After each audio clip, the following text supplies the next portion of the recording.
Okay, let's start off this second part of 1.5 lectures by talking about the number e. E is a very important number in calculus. It's probably the most important number. And as the book explains, what we're looking for in e is we want to find a number.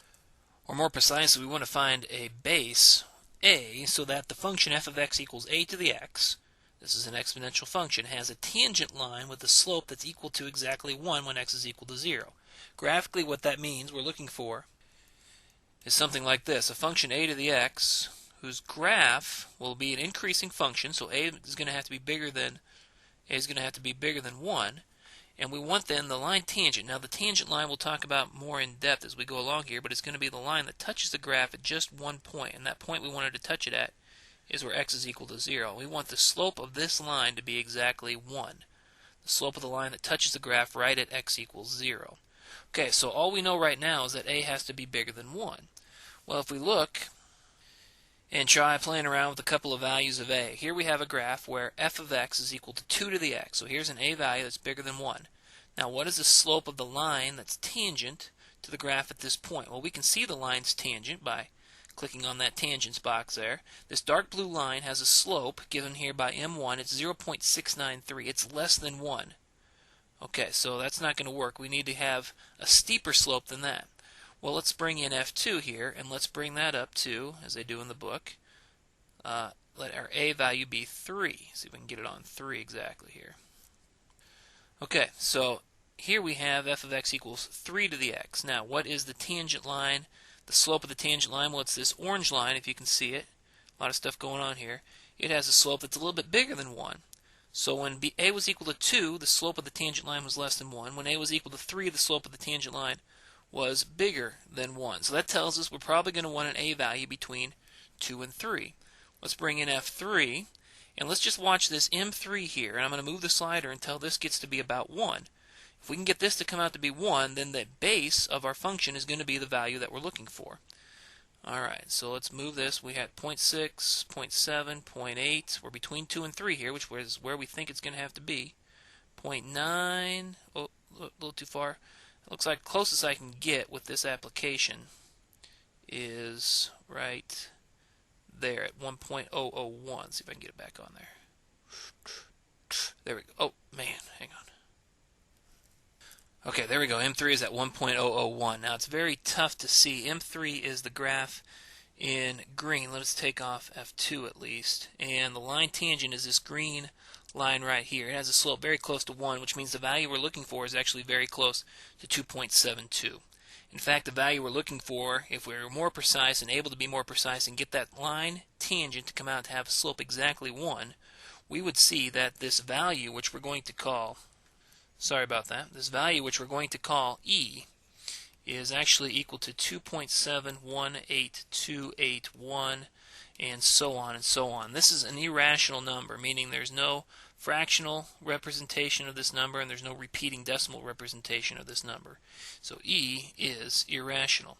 But it is the number whose exponential function has a line that's tangent to it when x is equal to 0 with a slope of exactly 1. So that is the number e.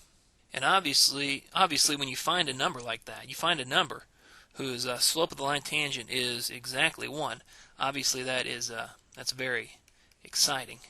And that, of course, is why we call it e. And later we'll see, when we get into some other things, we'll also see that e can stand for easy. But more on that later. Let's take a look at number 17. And we have the function y equals e to the x, and we're going to apply some shifts to it. And this is just going to be an application of the stuff we talked about in 1.3 to the particular exponential function y equals e to the x. Well, remember that if we want to shift something 2 units downward, if we want to move something vertically, a vertical shift just means to add that number or subtract that number from the function itself. So we'll take e to the x minus 2. Let's take a look at what happens here. Here you can see this red graph is the function y equals e to the x. This is on that WinPlot program, which you can get by just Googling WinPlot, W-I-N-P-L-O-T. It's free. Now if we take e to the x minus 2, that formula, that should shift that original function down 2 units, and it does. What about part B, where we want it to be 2 units shifted to the right? Well, the original function e to the x, we want to shift it to the right 2 units. We're going to subtract 2 from the variable before we put it into the function. So we'll take x minus 2 and then raise e to that power. Very different than taking e to the power and then subtracting 2. If we do that on our graph here, we take e raised to the x minus 2 power. That should take the original red function, shift it 2 units to the right, and that's exactly what happened there. In part C, to reflect about the x-axis, we replace the variable. Actually, we just negate the entire function. That'll flip it over the x-axis because it makes the positive y values negative. So we'll just take y equals e, or negative e to the x. And if we do that on here, y equals negative e to the x. Uh-oh. Wrong window there. Here we go. Negative e to the x. There's the original function e to the x, which is the one in red here, flipped over the x-axis, so it's the graph in yellow. To reflect the function about the y-axis, here we negate the variable. Instead of negating the function, we take e to the negative x. So going back to this program, let's go ahead and get rid of these other ones. And let's just graph the new one. So here's our original e to the x. Let's graph e to the negative x. So put that in parentheses. And this should flip the red graph over the y-axis, and there it is. We talked about that. That's like 2 to the x and 1/2 to the x, since 2 to the negative 1 is 1/2. Finally, in part E, to reflect about the x-axis and then the y-axis, we'll just take the negative of e to the negative x. Remember, the e to the negative x reflects about the y, and then the negative of that reflects it about the x. So if we put that in, and we hide this last one, and let's look at this one here. So we want to take the red function and flip it about the y-axis and the x-axis. So we'll take the negative of e to the negative x. And there you have it. So it was flipped over and then flipped over again. We have symmetry about the origin here. Remember, the opposite quadrants are mirror images of each other. So flipped it over the x-axis, then over the y-axis. Or you can think about it flipped over the y and then over the x. Let's take a look at number 18a. We're given the equation y equals e to the x. We want to find the equation of the graph reflected about the line y equals 4. So let's think about this. Here then, let me draw a graph of y equals e to the x. Remember what that looks like. So it's going to look something like this. It has this to it. It's this general shape to it. It's increasing. It goes to the point 0, 1. Well, we want to reflect it about the line y equals 4. So if we mark off 2, 3, 4, we want a reflection about this line right here. Well, if you think about that, then that means that where we have this horizontal asymptote at the x-axis y equals 0, if we're going to flip all this up, we're actually going to have to go up to 5, 6, 7, 8 and have a new horizontal asymptote at this spot y equals 8, and the new graph we're going to want is going to look like this. Whoa. You get the idea. It's a reflection of e to the x about this line right here, y is equal to 4. Well, what's the best way to do that? Well, maybe the best way to do it is to take the original graph, y equals e to the x, that's what we have here, and let's flip that over the x-axis. So if we flip that over the x-axis, remember we can do that by just negating the function. So we have y equals negative e to the x. That makes the positive y values negative y values. And then we just have to shift this thing up 8 units. So we're going to take that y equals negative e to the x and move it up 8 units to get this function y equals negative e to the x plus 8. Let's take a look at that on our graphing program here, wind plot. We have y equals e to the x, and we want that reflected about the line y equals 4, this horizontal line right here. Let's go ahead and put that line in. So we want to reflect around this purple line, and what did we say we wanted? Well, we said that we wanted our equation to be this right here. Let me write it out here where we can see it. Y equals negative e to the x plus 8, because it's the original e to the x flipped over and then moved up 8 units. That reflects it along this halfway point of y equals 4. So negative e to the x plus 8. If we put that in, the new formula, negative e to the x plus 8. And there you see in the green, a little bit hard to see, but it is a reflection of the original function y equals e to the x around this line, y equals 4.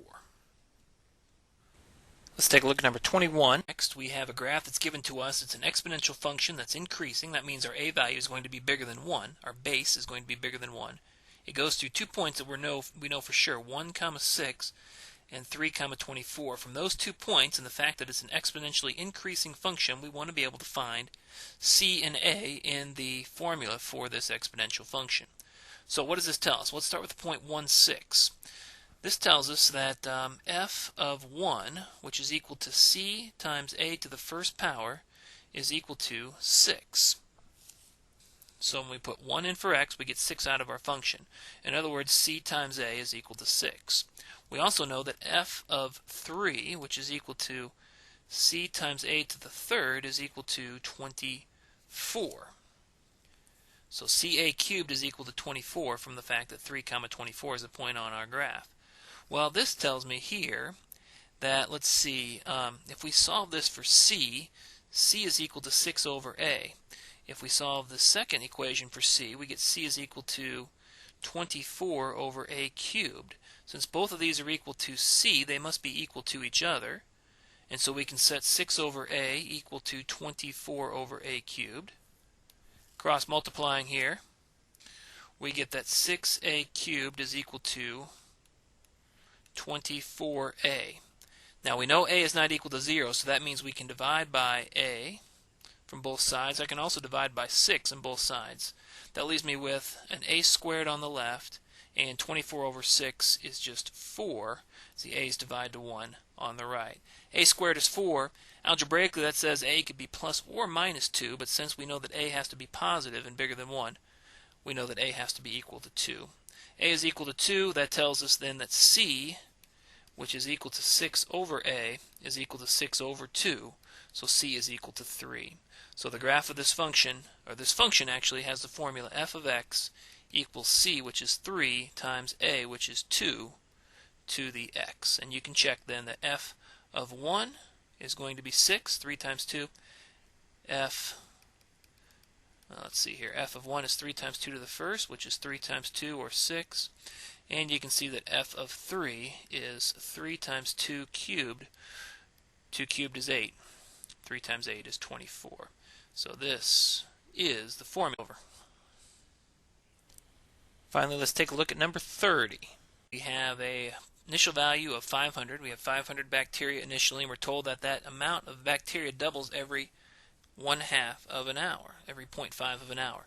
So let's let a function f of t equal the amount of bacteria after t hours. We'll come up with the formula for that function in just a second. Let's start with a. We want to know how much bacteria, first of all, in part A, we're going to have after 3 hours. Well, 3 hours is equal to 6 half hours, which is equal to 6 doubles. So we're going to double 6 times. So we're going to start with 500, go to 1,000, there's 1, go to 2,000, there's 2, go to 4,000, there's 3, go to 8,000, there's 4, go to 16,000, there's 5, and finally to 32,000. So every half hour, the population doubles. So we start with 500. After a half hour, we have 1,000. After an hour, we have 2,000. After an hour and a half, we have 4,000. After 2 hours, we have 8,000. After 2.5 hours, we have 16,000. And after 3 hours, we have 32,000. So 32,000 is the population of bacteria after 3 hours with a half an hour doubling time. Now for part B, we want to find out a function. We want to find out this formula for f of t. Well, we know that f of t is going to be equal to our initial amount of 500 times some base a raised to the t power. We have an exponential function here. Our base a is going to have to be bigger than 1 since we have exponential growth. We also know that if I take f of 0.5, that's equal to 500 times a to the 0.5 power. That has to come out to be 1,000, since we know that after a half an hour, when t is equal to 1/2, that the output of our function is 1,000. Dividing both sides by 500 here tells me that a to the 0.5 is equal to 2. I can solve this equation for a. I have a, we can write that as a to the 1/2 equals 2. And so we can just square both sides here to get a to the 1/2 squared gives me just a on the left. 2 squared is 4. So f of t, our formula the amount of bacteria after t hours is going to be given by 500 times 4 raised to the t power. You can check by putting 3 in for t here. Take 4 cubed and multiply it by 500. You should get this 32,000. In part C, we want to know how much bacteria we have after 40 minutes. Well, 40 minutes corresponds to 2/3 of an hour. That's what 40 minutes is, and since our unit is in hours, we want t to be 2/3, so we're going to take f of 2/3, which according to our formula, if we look at it, it's right here, 500 times 4 to the 2/3 power. Now, if we put this into our calculator, we can estimate this. We're first going to take 4 to the 2/3, and when you do that, we get roughly 2.5198, and so on. And of course, to do that, to raise 4 to the 2/3 in your calculator, just take 4 raised to the 2/3 power like that. Okay, and then multiply that times 500. So don't do the multiplication first of 500 times 4. Always raise to the power first. And now we're going to take that amount, 2.5198 and so on, times 500. Leave it in your calculator if you can to make sure it's as accurate as possible. We get 1259.92, or roughly 1,260 bacteria after 40 minutes. Finally, then, we want to decide and make a guess of what value of t gives us an output of our function of 1 million. In other words, when does f of t, which is 500 times 4 raised to the t power, equal 1 million? To make things a little bit easier to handle, I'm going to divide both sides of this equation by 100. And what does that give me? Well, it gives me 5 times 4 to the t, and we want to know when that's going to be equal to 10,000. So I'm just going to graph the function 5 times 4 to the t and see when that comes out to be 10,000. That's the same thing as graphing the function 500 times 4 to the t and seeing when that comes out to be 1 million. And so if you look at what we've got here, I've done that exact thing. I've got 5 times 4 to the x. I have to use x as my independent variable in this program. You can see it's an increasing exponential function. I've made my window very large so that my top bound is 11,000, above the 10,000 that we're looking for. And so we wanted to know what's my horizontal value, x value, or time, in the case of our problem, when my output is equal to 10,000. And so if we click on this thing here, looks like we have, let's see, I'm trying to find one spot on here that's pretty close to 10,000. Yeah, about there maybe. About, well, it looks like there's our spot. 10,000 corresponds to an input of about 5.55. So we'd say about 5.5 hours. We would say t is approximately 5.5 hours when we have an output of 10,000 for this function, which gives us an output of 1 million for our original function. Alright, that should be it for 1.5. You should be able to get a pretty good head start on your homework with that. And of course, if you get stuck on any other problems, please let me know. The password for 1.5 homework, the password is spinous, which means difficult or unpleasant to handle. I hope that the 1.5 homework will not be spinous for you.